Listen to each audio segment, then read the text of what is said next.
রংপুরের বেগম রোকেয়া বিশ্ববিদ্যালয়ের সাবেক উপাচার্য অধ্যাপক নাজমুল আহসান কলিমুল্লাহকে দুদকের মামলায় গ্রেফতারের পর আদালতে হাজির করে গোয়েন্দা পুলিশ।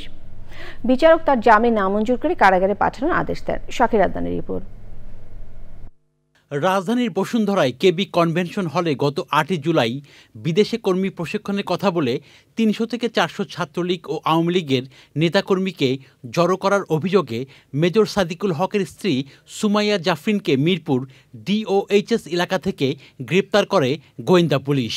ওই ঘটনায় ভাটারা থানায় পুলিশের দায়ের করা সন্ত্রাস বিরোধী আইনের মামলায় জাফরিনকে ঢাকার সিএমএম আদালতে হাজির করে পুলিশ জিজ্ঞাসাবাদের জন্য ৭ দিনের রিমান্ডের আবেদন করলে ৫ দিনের রিমান্ড মঞ্জুর করা হয়। ওই ঘটনায় ২৮ জনকে গ্রেপ্তার করা হয়েছে।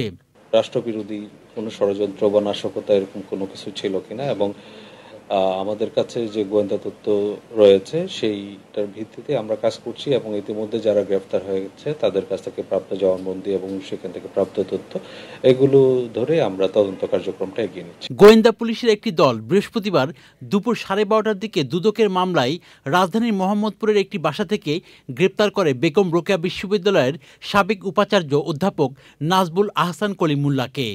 ঢাকা মহানগর গোয়েন্দা পুলিশ গ্রেফতার করেছে। আপনারা জানেন তার বিরুদ্ধে দুদকের মামলা রয়েছে এবং সেই মামলায় দুদকের অভিযোজনের ভিত্তিতে ঢাকা মহানগর গোয়েন্দা পুলিশ তাকে গ্রেফতার করেছে।